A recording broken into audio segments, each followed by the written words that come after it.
हर महादेव, जय भोलेनाथ। नमस्कार, मैं साधना पांडे मार्गदर्शन पे आपका स्वागत करती हूँ। दोस्तों, यदि बच्चा आपका कहना नहीं मान रहा है या फिर उसके स्वास्थ्य संबंधी कोई भी समस्या है, हो सकता है बच्चा आपका बीमार रहता हो, पढ़ाई में बहुत ज़्यादा कमज़ोर हो, या फिर आज की तो सबसे बड़ी समस्या ये है कि जैसे ही बच्चे बड़े होते हैं वो माँ बाप को भी अपना शत्रु मानने लगते हैं। तो यदि संतान संबंधी कोई भी समस्या है तो आज 100% उसका निपटारा होने वाला है। आप सोच रहे होंगे कि इतना बड़ा क्या है। देखिए, शास्त्रों में कहा गया है कि गणेश जी सर्वश्रेष्ठ पुत्र हैं। भगवान भोलेनाथ जो है गणेश जी को सर्वश्रेष्ठ पुत्र यानी संतान की उपाधि दिए और इनको ज्ञान और बुद्धि के दाता भी कहा जाता है।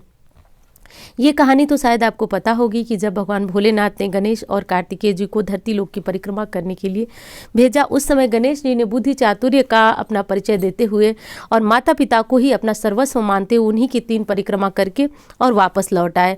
दोस्तों, इससे जो है बिल्कुल स्पष्ट पता चलता है कि गणेश जी बुद्धि चातुर्य के भी देवता हैं। और आप सभी ये भी जानते हैं कि रिद्धि सिद्धि के दाता भी कहे जाते हैं, ज्ञान बुद्धि के दाता भी कहे जाते हैं।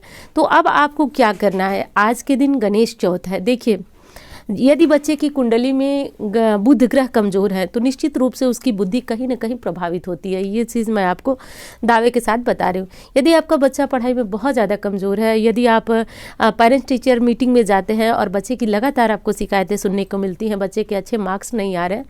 देखिए, बहुत ज़रूरी नहीं है कि बच्चे बहुत अच्छा मार्क्स लेके आए, वो एक सफल आदमी बने, एक अच्छा उनके अंदर व्यक्तित्व का विकास हो, ये बहुत ज़रूरी है हर माता पिता के लिए। और आपकी ये प्रश्न बहुत ज़्यादा आते रहते हैं कि बच्चा कहना नहीं सुनता है, पढ़ाई नहीं करता है। तो जो भी आपके बच्चे के संबंधित दिक्कतें हैं, जो भी का मतलब कि जो भी, चाहे स्वास्थ्य संबंधी समस्या हो या अन्य कोई भी समस्या हो, आज की माघी चौथ यानी कि 21 तारीख को संकष्टी चौथ, माघी चौथ, तिल चौथ, जो भी कहें, ये चौथ सभी विघ्नों का नाश करने वाली है। संतान संबंधी ये व्रत जो है रखने से आपके बच्चे के ऊपर जो भी संकट होते हैं वो तो दूर ही होता है, जैसा कि नाम से भी आप जानते हैं संकट चौथ। और यदि बच्चा किसी भी कुरीति में फंस गया है या फिर कोई भी ऐसा कार्य उसने अनैतिक कार्य चुन लिया है जो उचित नहीं है, तो उसके लिए भी माँओं को ये व्रत रखना अति अनिवार्य है। देखिए, मैं इतना इसलिए आपको बता रही हूँ कि आप इस चीज़ को समझे, किसी व्रत रखना है। यदि किसी कारण से स्वास्थ्य संबंधी समस्या है, माँ व्रत नहीं रख सकती है, तो ऐसे में ये उपाय आप कर सकती हैं, कोई समस्या नहीं है। बिना व्रत रखे भी आप ये उपाय कर सकती हैं। और जैसा कि हर बार एक ही नियम होता है कि आपको व्रत नहीं रखना है लेकिन आपको शुद्ध सात्विक आहार लेना है, तो वही इस व्रत में भी आपको नियम करना है। और व्रत रखें तो बहुत श्रेष्ठ होता है। यदि बच्चा किसी अन्य समस्या से पीड़ित है, बहुत ज़्यादा संकट में है, आयु संबंधी कोई संकट है, तो आप आज से शुरू करके संपूर्ण जो चतुर्थी आती है, गणेश चतुर्थी, उसका व्रत रखकर 1 साल बाद उद्यापन करें। तो बच्चे के ऊपर आई हुई जो भी समस्या या फिर संकट है, बच्चा कहना नहीं मानता है, जो भी समस्या हो, वो निश्चित रूप से 100% दूर होती है। ये मेरा कथन नहीं है, ये हमारे शास्त्रों का कथन है। जैसा कि आप सभी जानते हैं, गणेश जी को प्रथम पूज्य कहा जाता है। इनको विघ्नहर्ता के नाम से भी जाना जाता है, यानी एक नाम तो हम गणेश जी जानते ही हैं, लेकिन इनका नाम विघ्नहर्ता भी है, विघ्नों को हरते हैं। इसीलिए जो भी हमारे यहाँ शुभ कर्म होते हैं उनमें सबसे पहले गणेश जी की पूजा होती है, ताकि जो भी हम काम करें उसमें विघ्न ना आए। तो बच्चे की बुद्धि और तार्किक क्षमता का विकास यदि करना चाहते हैं तो कल क्या करना है, इसको नोट कर लीजिए। सभी माताओं को ये काम करना है कि आप सबसे पहले तो मेरा कहना मानिए, आप गणेश चतुर्थी का व्रत रखिए। यदि आप संतान से पीड़ित हैं, परेशान हैं, किसी भी समस्या से जूझ रहे हैं तो इस व्रत को रखते, जैसा कि जानते हैं सर्दियों का मौसम है, इस व्रत को निर्जला रखा जाता है तो बहुत ज़्यादा समस्या नहीं होगी। वैसे तो हम महिलाएं बहुत बड़े बड़े व्रत रखती हैं, लेकिन इस व्रत में चंद्र को अर्घ देने के बाद आपको पानी का सेवन कर लेना है, चाय, दूध, फल इत्यादि का सेवन कर लेना है।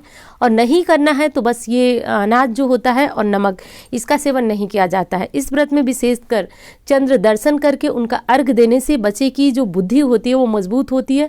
चंद्रमा मनसो जाता, मन के कारक चंद्रमा को कहा जाता है। जहाँ बुद्धि, ज्ञान और तर्क वितर्क की बातें आती हैं वहाँ चंद्रमा से जोड़कर बुध ग्रह को भी देखा जाता है। इस चीज़ को समझना है आपको। और दूसरी चीज़ की जो करना है उसमें माताओं को व्रत रखना अनिवार्य है। अब अनिवार्य का मतलब किसी को शारीरिक समस्या है तो वो मत समझे कि उसको अनिवार्य है, लेकिन उपाय आप जरूर कीजिएगा। उपाय में आपको शाम को जैसे दीपक वगैरह आपका जलता है तो दीपक वगैरह आप जला दें और शाम को दीपक जलाने के बाद आप एक अच्छा सा कोई आसन तैयार करें जहाँ पे आपके घर में जो भी गणेश जी हैं उनको आप विराजित करें।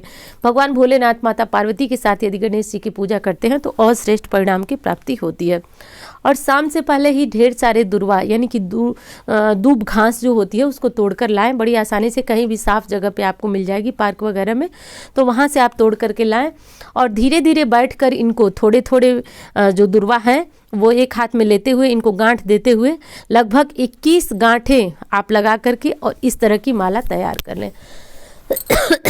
सफ़ेद जो कच्चा धागा आता है उसको हल्दी में कलर करके भी आप ये माला तैयार कर सकते हैं, या फिर जो मौली धागा आता है उसमें भी आप इस तरह से करके ये माला तैयार कर सकते हैं।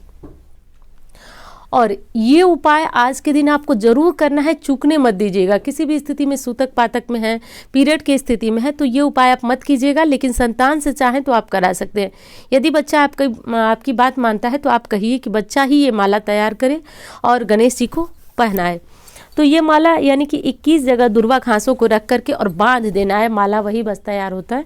और बांध करके ओम गंगणपतये नमः, ओम गंगणपतये नमः बोलते हुए गणेश जी के गले में पहना देना है। दोस्तों, एक तो आज शुभ योग और तिल चौथ, संकट काटने वाली चौथ, संकटहा चौथ आज है। और ऐसे शुभ मुहूर्त पे यदि ये माला गणेश जी के गले में अर्पित किया जाए तो बहुत श्रेष्ठ परिणाम की प्राप्ति होती है।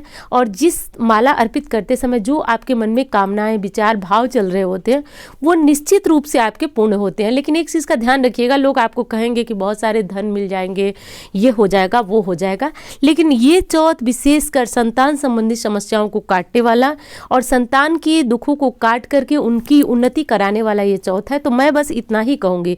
बाकी बहकाने वाले आपको बहुत सारी बातें बहकाएंगे, ये कीजिए, वो कीजिए, लेकिन ये सिर्फ व्रत ही संतान के लिए है। तो ये आज आप जो है करें। दूसरा काम आपको करना है कि जब आप ये माला अर्पित करें तो भाव वही रहे आपके कि आप अपने बच्चे के लिए क्या चाहती हैं, या फिर बच्चा यदि माला पहना रहा है तो आप बच्चे से कहें कि वो अपनी तकलीफ़ों को, दुखों को गणेश जी से कहे। अब अगला उपाय आपको करना है, ये थोड़ा सा कठिन है लेकिन बताना पड़ेगा, क्योंकि थोड़े से कठिनता से आपका जीवन यदि उज्जवल हो जाए तो बहुत अच्छा है। और ज़रूरी नहीं है कि ये उपाय जो मैं बता रही हूँ वो हर गणेश चतुर्थी को करें। हर गणेश चतुर्थी को करते हैं तो सोने पे सुहागा, आप खुद कहेंगे। वैसे ही आप लोग जैसे कमेंट में, हर कमेंट में आप पढ़ते हैं, इस कमेंट में भी मुझे मतलब दृढ़ विश्वास है कि आप कहेंगे अगली चतुर्थी तक कि दीदी बदलाव हो रहा है। आप कहते हैं और मैं विश्वास के साथ आपको विश्वास दिला रही हूँ कि निश्चित रूप से आप इस कमेंट में कहेंगे यदि आप संतान संबंधी किसी भी समस्या से पीड़ित हैं तो। अब अगला उपाय आपको जो करना है वो ये करना है कि आप थोड़ा सा, जैसे हवन होता है तो घर में थोड़ा सा आप आग सुलगा लीजिए, आग बना लीजिए, जैसे गाय के गोबर के उपले का ले लीजिए, या फिर आम की लकड़ियाँ मिल जाए तो जो भी आपको मिल सके आसानी से तो वो ले लीजिए और आग जो है थोड़ा सा सुलगा लीजिए। और ज़्यादा अगर हवन नहीं कर सकते, होम नहीं कर सकते, तो आप 5 बार ओम श्री गणेशाय नमः, ओम श्री गणेशाय नमः, ओम गंगणपतये नमः बोलते हुए 5 बार गणेश जी की आहुति दें।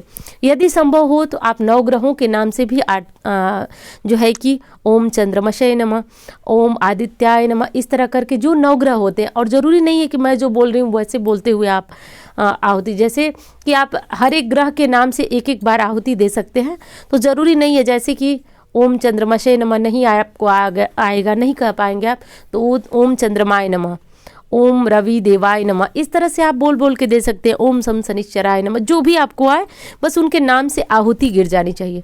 इस तरह से करके और गणेश जी के नाम से आप 5 बार दे सकते हैं। और 5 बार ही जरूरी नहीं है, आप चाहते हैं कि शीघ्र परिणाम मिले तो 108 बार इसको जपते हुए, यानी कि गणेश जी का नाम लेते हुए, कोई मंत्र जपते हुए आप आहुति दे दें।